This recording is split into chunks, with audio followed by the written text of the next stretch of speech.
8절까지 저와 교도하도록 하겠습니다. 제가 먼저 읽겠습니다. 그 후에 11제자가 음식 먹을 때 예수께서 그들에게 나타나사 그들의 믿음 없는 것과 마음이 완악한 것을 꾸짖으시니 이는 자기가 살아난 것을 본 자들의 말을 믿지 아니함이로라. 또 이르시되 너희는 온 천하에 다니며 만민에게 복음을 전파하라. 믿고 침례를 받는 사람은 구원을 얻을 것이요 믿지 않는 사람은 정죄를 받으리라. 믿는 자들에게 이런 표현이 이르리니 곧 그들이 내 이름으로 귀신을 쫓아내며 새 방언을 말하며 다 읽겠습니다. 뱀을 집으며 무술을 마실지라도 배를 갖지 아니하며 병든 사람에게 소용없는즉 나으리라 하시더라. 네, 오늘의 말씀은요, 만민에게 뭐예요? 복음을 전파하라. 만민에게, 모든 민족에게, 족속에게 복음을 전파하라. 우리나라가 이제 5천만 원 넘어가고 6천만 원, 계속해서 인구는 어떻게 보면 증가하는 것 같아요. 아이가 안 낳다 보니 오히려 이제 몇십 년 후에는 아주 아이들이 없으니까 인구가 줄겠죠, 나이 드시면. 그러나 이제 성경은 이제 만민에게 복음을, 전 세계 인구가 얼마 정도 되시나 아세요? 70억이 넘잖아요. 80억, 77억이나 엄청난 인구입니다. 이런 가운데 이제 우리에게 주신 소명과 사명, 우리가 감당해야 할 우리 주님의 지상명령이 바로 만민에게 복음을 전파하는 것입니다. 그래서 오늘 말씀을 통해서 우리가 때를 얻든지 못 얻든지 정말 복음을 전하시고 말씀을 전하는 여러분 되시기를 바랍니다.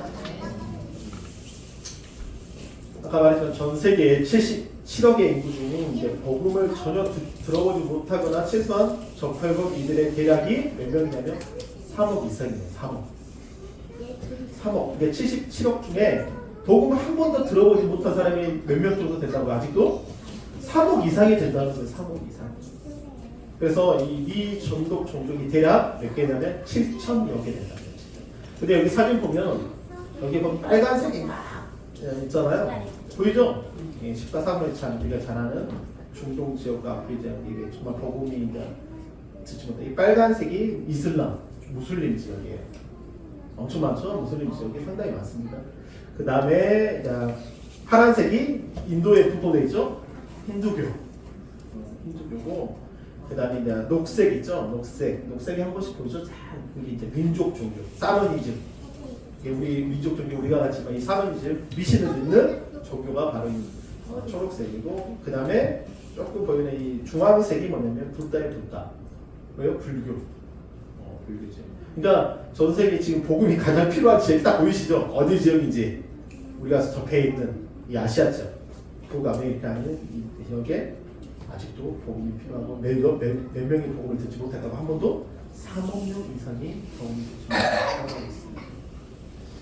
그러니까 우리가 이제 작은 교회지만 우리가 라오스만 이렇게 가봐도 얼마나 복음이 필요한지 몰라요. 정말 그 사람들 미신의 그 불교 지역이기도 하고 안타까운 현실 가운데 사는 분들이 정말 많죠. 그래서 우리가 이 지상 명령을 정말 우리가 이제 기도할 때 광주를 위해서, 대한민국을 위해서, 그 다음에 세계 복음화를 위해서 우리가 기도하잖아요. 그래서 우리가 이 지역을 위해서 계속 기도했으면 좋겠습니다. 만민에게 복음을 전파. 우리가 첫 번째 우리 중요한 핵심을 바로 키워내는 겁니다. 함께 읽겠습니다. 시작. 예수님의 부활을 뭐를 전하라? 예수님의 부활을 전하라. 마가복음 16장에는 예수님이 부활하셨어요. 누구에게요? 여인들에게 보냈지만, 여자들에게 보였지만, 여자들이 이제 막 마리아와 막달라 마리아와 그 세베대 아버님 마리아가 가서 이렇게 봤지만, 예수님을 보고 이제 부활하셨다는 것을 제자들에게 말했지만 믿습니까? 안 믿습니까? 믿지 않아요. 제자들에게 나타남에도 불구하고 그들은 그 예수님의 살아계심을 믿지 않아요. 그러니까 예수님이 오늘 14절에 정말 이런 말씀하십니다. 함께 읽습니다. 시작. 그 후에 11제자가 먹을 때에 예수께서 그들에게 나타나사 그들의 뭐요? 믿음 없는 것과 마음이 완악한 것을 뭐요? 꾸짖으셨다는 거예요. 그러니까 오늘 참 잘 들어요. 예수님께서 이제 제자들이 밥 먹고 있어요. 우리가 밥 먹을 때 누가 뭐라고 하면 정말 성질 나잖아, 진짜. 특히 밥 맛있게 먹고 있는데 특히. 그러니까 할머니들은 밥 먹을 때 이렇게 혼내지 마라. 먹을 때 뭘 먹는다고요? 독을 먹을 수 있으니까 얘들한테 밥 먹을 때 잔소리거나 왜냐 밥 먹을 때 그 밥을 먹을 때 그 잔 소리와 그 혈기 때문에 그걸 먹으면서 독을 풉니다. 그러니까 밥 먹을 때는 건들지 마라 했지만 오늘 보십시오. 밥을 먹고 있어요. 아니 막 어떻게 보면 밥 먹을 때가 어떻게 보면 이 시대가 가장 행복한 시간이잖아요. 뭐 다른 것보다 버는 것도 그러고 그러니까 먹는 게 가장 행복한 시간인데 그럼에도 예수님이 뭐라고요? 나타나가지고 혼내신다고요. 뭘 혼내요? 그들이 믿음 없는 것과 마음의 완악한 것을 꾸짖으셨는데 뭐 때문에요? 시작! 자기가 살아난 것을 본 자들의 말을 뭐예요? 듣지 않는다. 이 시대 가운데 수많은 사람들이 먹는 거 마시는 거 얼마나 중요시합니까? 우리나라 의식주, 미국, 중국 같은 경우에는 그냥 먹는 거에 의식주 중에 먹는 걸 가장 중요시하는 우리나라는 이제 주거 문화를 상당히 중요시하잖아요. 근데 그것을 뛰어넘는 게 뭐예요? 지금은 그냥 먹는 거잖아요. 뷔페가 일본의 초밥집이 나왔는데 한 끼 먹는데 300만 원이랍니다.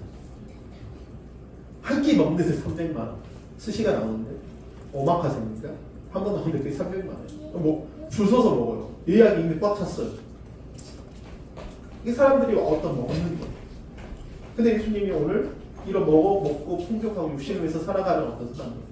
분명히 예수님이 살아계셨다를 듣는 사람들 분명히 있을 거예요. 예수님 부활하셨다. 왜냐하면 화려한 메리 크리스마스나 부활절 수많은 사람들 그 광장에서 예배를 드리는 모습들을 분명히 봤고 방송 매스컴을 통해서 이거 좀 부활절입니다 하면서 듣지만은 오늘 예수님이 뭐라고요? 그들에게 뭐예요? 믿음 없는 것과 마음이 완악하다는 거예요.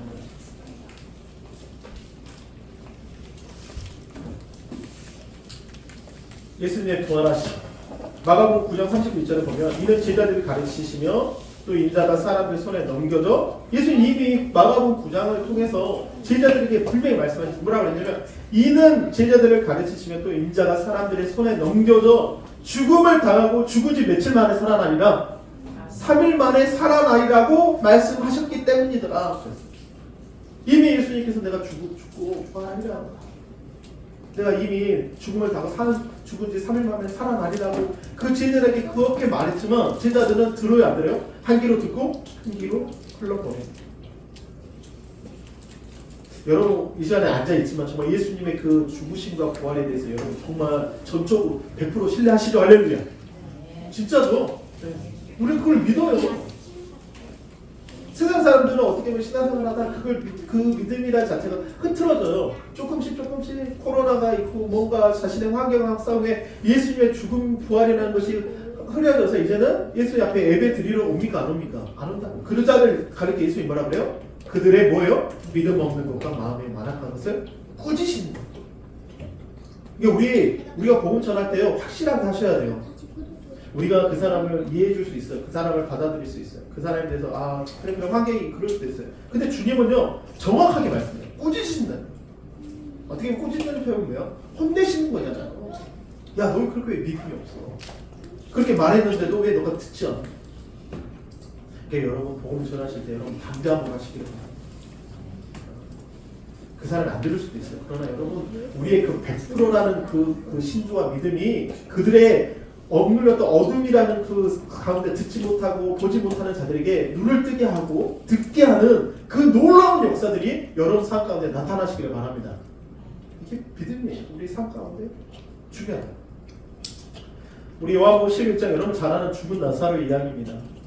마르다와 마리아를 너무 사랑하셨어요. 그 가정을 너무 예수님께서 특별히 이 베다니에 가셨을 때 이 죽은 나사로의 가정 마르다와 마리아를 사랑하셨고 마리아는 예수님께 뭘요? 낙은 한글 된 그 향료컵을 깨뜨리고 죽으심을 장례를 예비했던 그 여인 마르다와 마리아. 그런데 뭐예요? 죽었다는 거예요. 죽은 지 며칠이 됐어요? 4일이 됐어요. 이미 찾아가가지고 갔으면 좋겠는데 예수님께서 이미 죽은 지 4일이 돼가지고 예수님께서 이르시되 내 오라비가 다시 살아난다 하니까 뭐라 그래요? 마르다가 마지막 날 구할 때는 다시 살아날 줄을 내가 믿습니다. 예수님이 계셨다면 우리 오라비가 죽지 않았을 거라고 막 울부짖습니다. 우리 삶 가운데도 마찬가지예요. 많은 사람들 죽음 앞에서 우리가 예수 믿는 사람들은 그래도 그 입관 예배와 발인 예배와 모든 예배 가운데 천국 환송 예배를 통해서 또 예배 드릴 때 우리가 때로는 지금 헤어짐의 어떤 아픔이 있겠지만 그 안에 뭐가 있어요? 소망이 있잖아요. 하나님 나라의 소망이 있기 때문에 그 총황송의 예배와 이건 예배와 간인 예배를 통하여서 우리가 위로를 받고 우리도 영원한 나라를 소망하게 되잖아요. 아멘. 그렇죠? 부활이다. 근데 예수님께서 오늘 뭐라 그래요? 우리의 정체성에, 자신의 정체성에 대해서 말합니다. 우리가 가져야 할 아이덴티티에 대해서 이야기합니다. 우리가 어떠한 삶을 살아야 될 것인가, 우리가 어떠한 존재인가. 예수님께서 25절과 26절에 이런 말씀하십니다. 다 읽겠습니다. 시작. 예수께서 이르시되 나는 생명이니 나를 믿는 자는 뭐예요? 시작. 무릇 살아서 나를 믿는 자는 영원히 죽지 아니하니 이것을 네가 믿느냐. 이게 우리의 부활의 신앙이 이게 정말 우리가 복음을 전한 이후 예수님의 죽은 자 가운데 부활하심에 우리 안에 정말 소망이 되는 예수님의 이 말씀이 우리의 정체성이에요. 예수께서 나는 부활이라는 거예요. 죽음이 아니에요. 산자의 하나님이에요. 죽은 자의 하나님이 아니라 산자의 하나님이라고 정확히 자신의 정체성. 나는 부활이다. 나는 생명이다. 나를 믿는 자는 뭐예요? 죽어도 살겠고 무릇 지금 살아서 나를 뭐예요? 믿는 자는 영원히 죽지 않아요. 육신의 죽음은 흙으로 돌아가죠. 그들의 생각은 전혀 그들이 가지고 있는 율법 안에서 그들이 가지고 있는 상식 안에서는 도무지 이게 이해가 안 되는 거예요. 근데 예수님이 나를 믿는 자는 죽어도 살겠고 무릇 살아서 나를 믿는 영혼이 죽지 않는다. 이게 우리의 부활의 신앙입니다. 이 소망 때문에 우리가 살아가는 거예요. 이 부활이 있기 때문에 우리가 살아가는 거예요.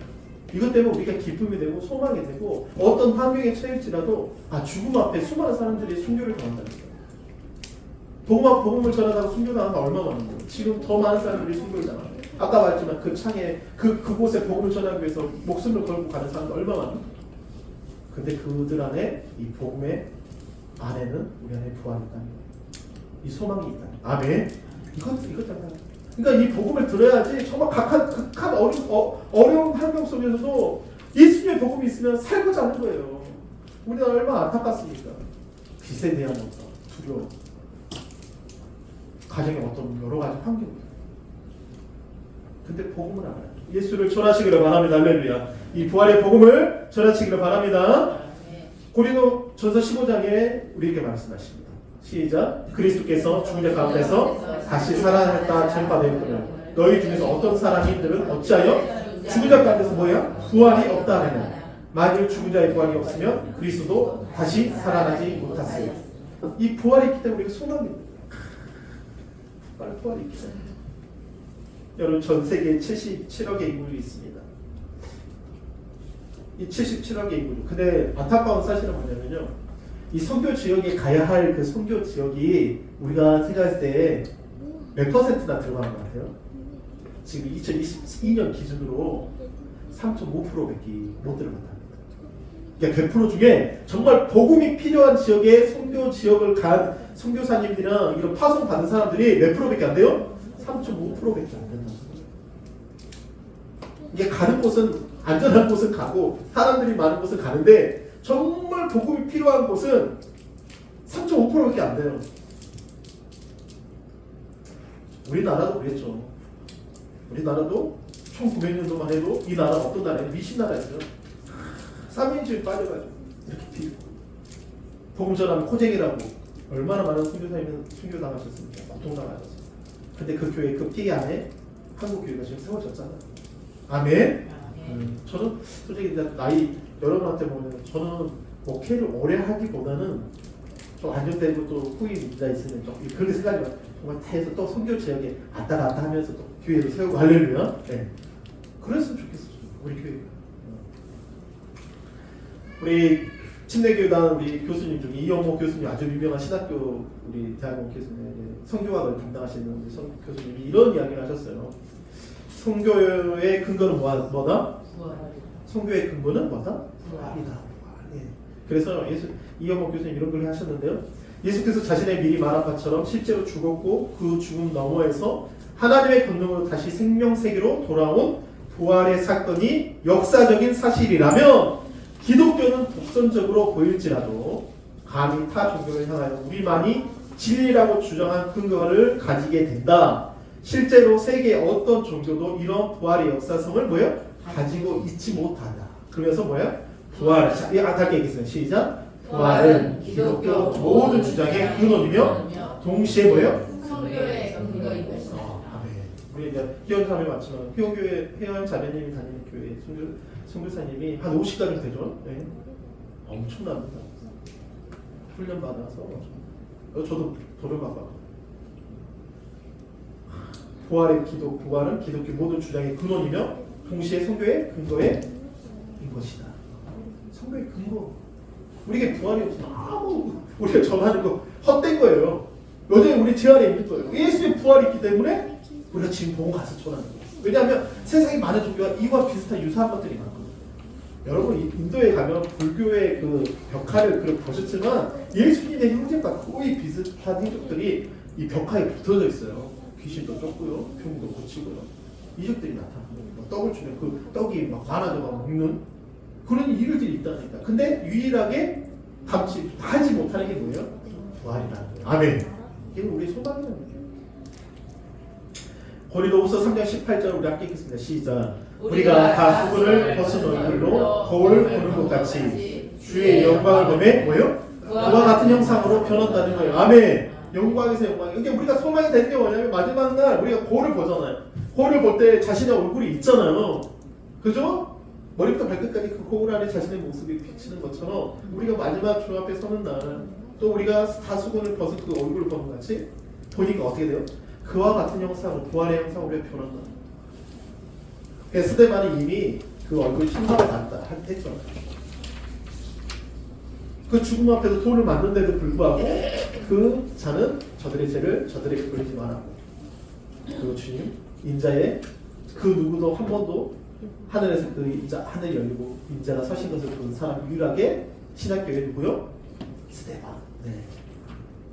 그런 비유로 돌로 맞고 자신의 몸이 깨지고 부서졌지만 그는 지금 그 영광의 형상으로 변한 게 영광의 형상입니다. 이게 우리의 소망인 거예요. 목회자 여러분, 성도님들 우리가 이 소망을 가지고 달려가는 거예요.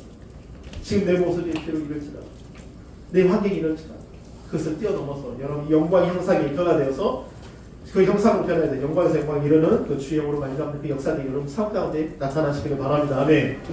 네. 우리 두 번째 만민에게 복음을 전파라. 두 번째입니다. 시작. 믿음으로 침례를 받으라. 우리 침례교죠. 침례교가 한국 교회 뭐 세력 장로교보다는 그렇게 많지 않아요. 장로 엄청 많죠. 침례교. 그래 남침례교회는 미국에 거의 남침례교죠. 러시아 가까운 러시아에도 뭐 합니까? 침례를 줍니다. 침례. 이 침례가 우리 안에 있어야 돼요. 이 만민에게 복음 전할 때 믿고 예수님의 그 부활하심을 먹고 뭘 받아야 돼요? 침례. 그러니까 우리 아직 침례 받지 못한 우리 이제 몇 분의 성도님이 계시죠? 우리 혜원이도 아직 침례 받았나? 안 받았죠. 올해 이제 받았으면 좋겠네. 혜원이나 우리 이번에 거기 와서 믿고 뭘 받아야 돼요? 침례를 받아야 돼요. 침례. 믿고 침례. 이 복음을 전할 때 침례라는 게 빠지면 안 돼요. 16절에 읽겠습니다. 시작. 믿고 침례를 받는 사람은 뭘 받아요?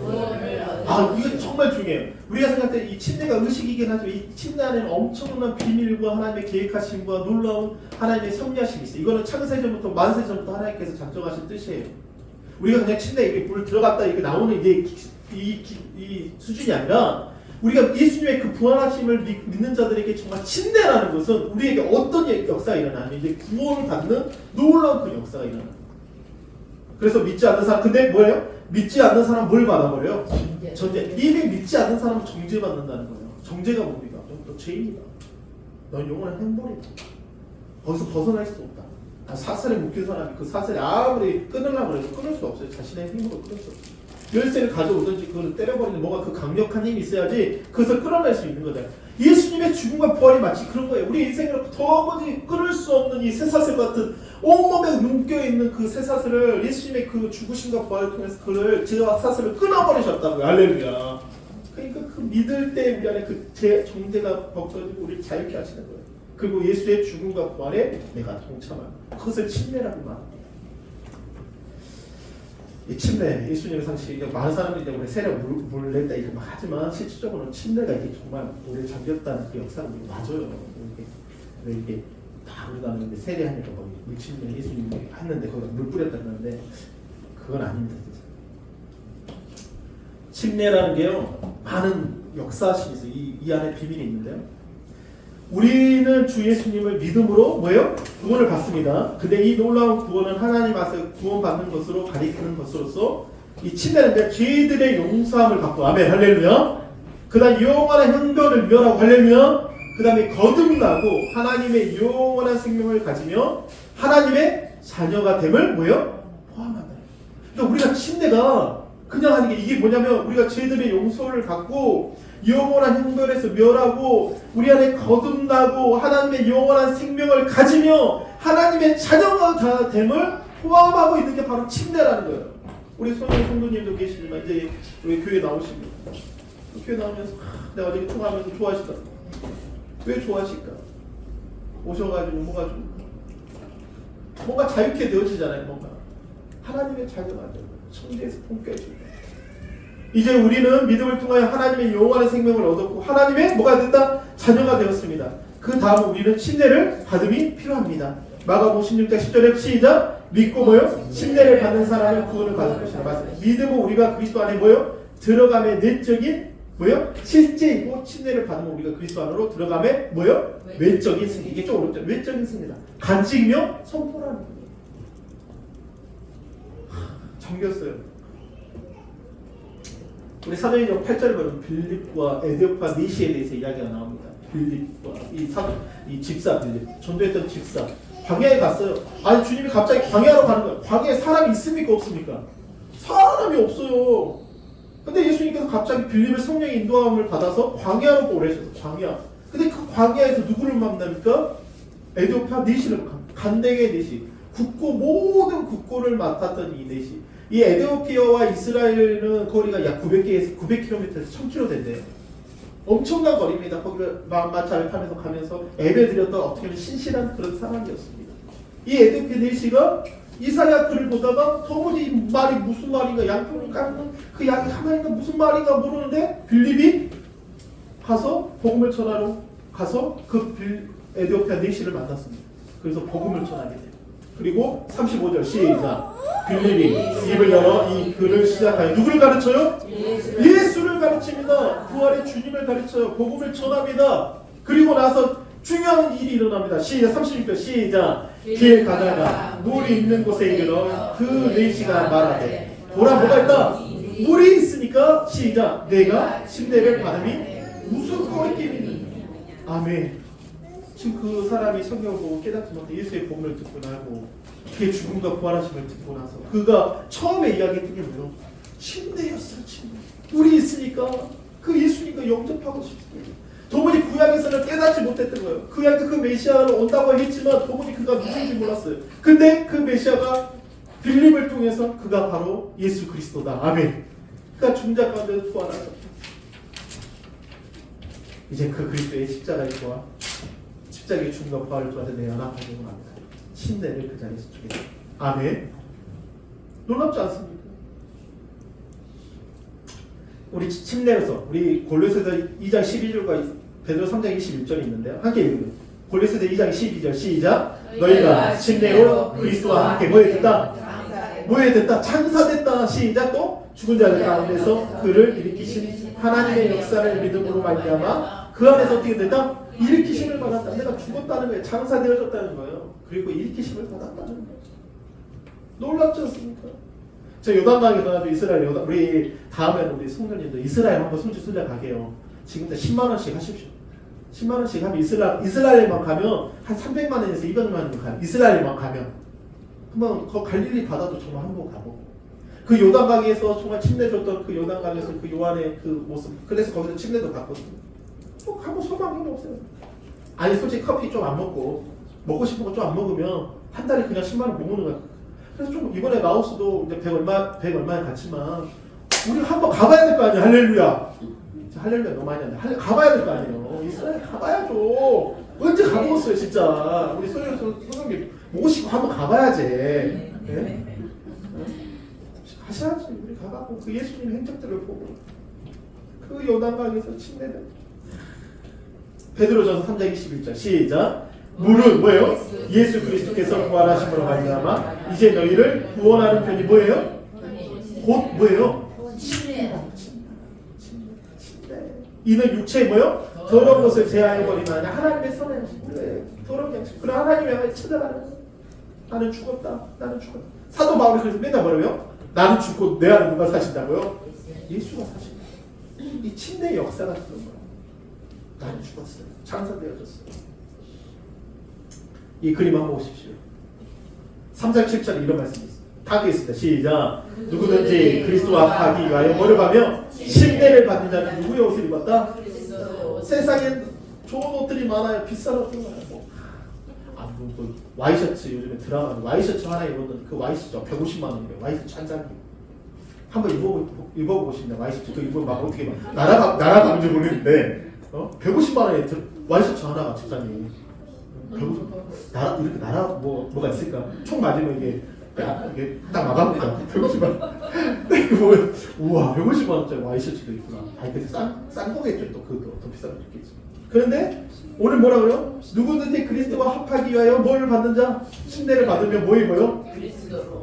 그리스도인데 세상에 그 어떤 옷도 비교될 수 없는 그리스도의 옷으로 우리를 만져주시고 치유하시고 우리를 보호하시고 우리를 새롭게 하신 그리스도의 옷으로 옷 입혀주시다는 저는 그 옷이 사모됩니다. 비싼 옷 안 입어도 돼요. 아니 입으면 좋죠.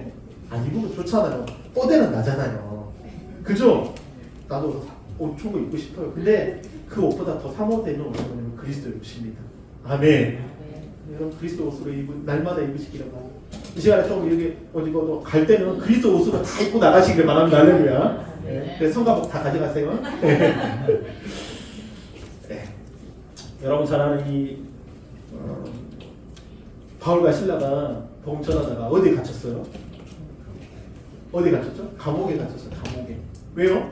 아니 여종 하나 자유케 되어졌는데 귀신들이 여종을 고쳐줬단 말이에요. 그러니까 그 주인들이 돈이 이제 못 벌잖아요. 그 여자애가 점을 쳐줘가지고 돈을 벌었는데 갑자기 바울과 신라가 바울이 야 떠나가라 그러니까 귀신이 떠나가라 점을 못 치는 거야. 그러니까 그 주인이 성질 나가지고 막 매질을 해가지고 이 바울과 신라를요 깊은 감옥에 갇히게 합니다. 근데 이 바울과 신라는 그곳에서 뭐예요? 하나님을 찬양하고 예배합니다. 그러니까 어떻게 역사가 있나요? 옥문들이 막 열리고 막 다 이 세상에 풀리니까 한 제수가 이걸 보고 자결을 하려고 해요. 죽으려고 해요. 왜냐하면 그 당시는 죄인들이 나가면 누가 그걸 감당해야 돼요? 간수가요. 근데 오늘 이 간수에게 손을 대지 마라. 그래서 이런 말을 합니다. 시작. 이르시되 뭐라고요? 주 예수를 믿으라. 그리하면 너와 네 집이 뭐를 받는다? 구원을 받는다. 아멘. 계속 기도하잖아. 우리 기도하면서 주 예수를 믿으라. 그러면 너와 내 집이 구원을 받는다. 주의 말씀이 그 사람이 그 집의 모든 사람에게 전하더라. 그 밤 그 시각에 간수가 그들을 데려다가 그 맞은 자를 씻어주고 자기와 온 가족이 뭐예요?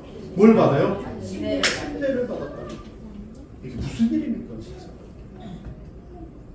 이 놀라운 역사가 주 예수를 믿어 그럼 너와 집이 구원을 받는다. 그 가운데 그들이 믿고 나서 어떤 역사가 일어난 거예요? 침례의 역사가 일어나는 거예요.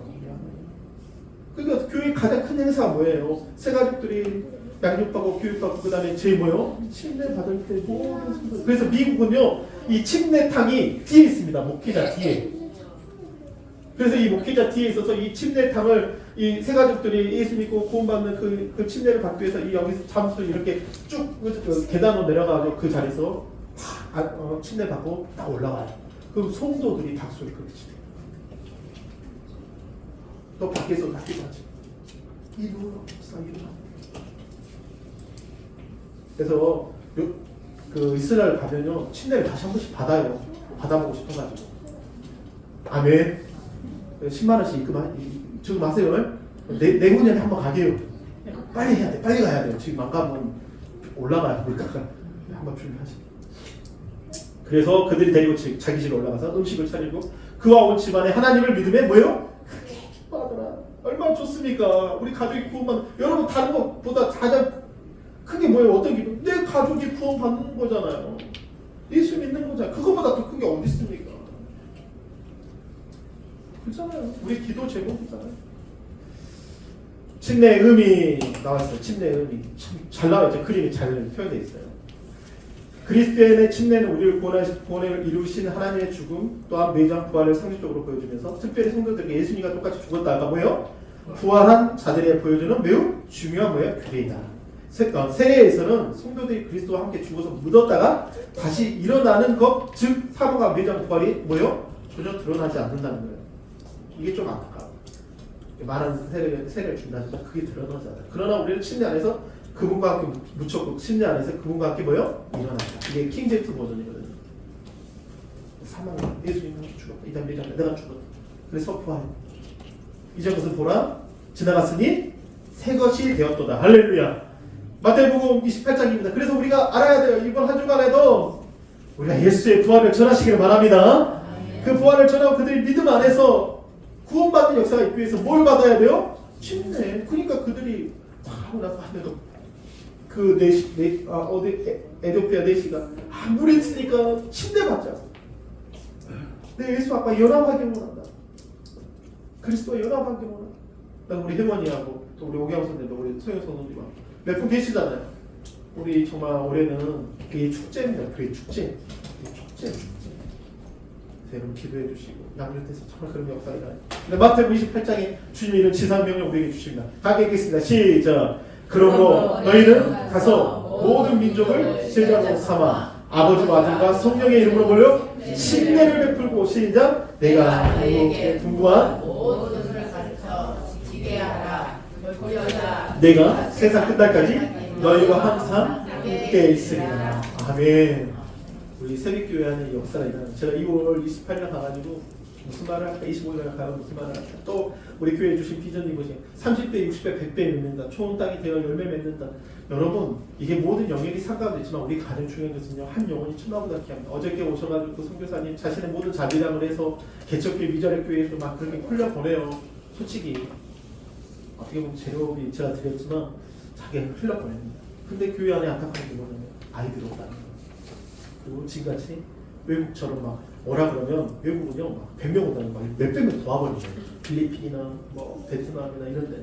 근데 우리나라는 뭔가 풍족하잖아. 근데 전략을 바꿔야 돼. 뭔가 전략을 아주 새롭게 해야 돼.